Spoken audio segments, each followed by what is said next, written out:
Well, welcome back YouTubers to my channel of an everyday encounter in all the life of an Aspie. As you're fully aware, basically at this point of time I'm doing the Living Life Drug Free series, and this hopefully, as I said to myself on Twitter, if you were following me on Twitter, that this coming Wednesday, hopefully if all goes to plan, that there'll be the last few video series out there to just collab up for you guys of my research and my knowledge and experience of what I know based on this topic, which I'm hoping, as I said, basically to share with you all. Also basically some other topics that's close to my heart to share awareness and understanding of everything that goes on around us, because as we know that we need to actually address these topics that has been talked about. So and the next piece will be obviously about the mental health topics, and I'll hopefully disclose to you all what's going to cover later on in the piece. So in all further ado, this is part 25 probably, if I'm calculating right now.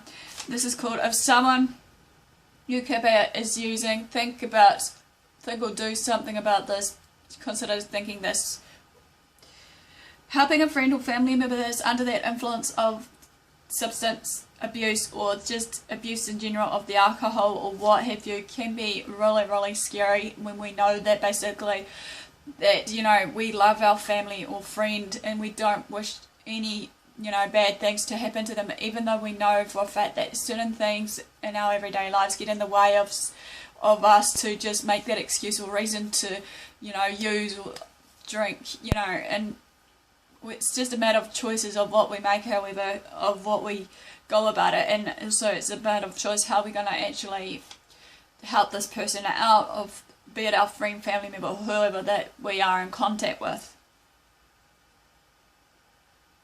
We need to remember though, when it comes down to helping people outside our circle of friends or family, it can be a stranger also, that there comes a point in their lives, or we need to understand to why they were using in the first place, even though we know sometimes that many of us do make the reasons or excuses to excuse their behaviour patterns or their thinking patterns, and we take the guilt and blame for ourselves of what they may have been through, but we know for a fact that we should be able just to let them know. We know that, however, when it comes down to this, you know, when they're using, they're on that path of distraction, and basically that it's obviously a noble act of the path of distraction. However, we know it doesn't always work, however, when it comes down to basically people choosing what they want to do. However, obviously their choices reflected that they may want the drugs and obviously the alcohol, but they can't help it obviously, because obviously they're the ones that should be in control of it, even though they're addicted and on that next fix or high for that specific drug that they may have been using as well. Sometimes a person chooses the drug over the thought of actually living without it, or just living without having their friends and family around, you know.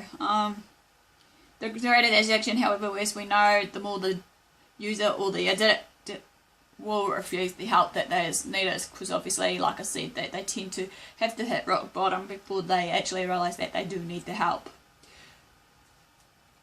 Sometimes he or she has to do what is known as hitting rock bottom, as I just said, before he or she is willing to get the help. So someone who doesn't use, just bear this in mind. Needing to hit bottom can simply be a crazy thing to think or say. You know, I'll agree that many people may disagree or agree on this, of like, you can't basically say this all the time about people hitting rock bottom, Kieran, when, you know, we know we should be able to help them. But like I said to myself, when is enough, when you want to help that person that you love and care about, be it your family, friend, whoever, sort of thing, because we need to take care of ourselves as well as, you know, hoping that we can help them later on in the piece when they do actually end up admitting that they needed the help in the first place.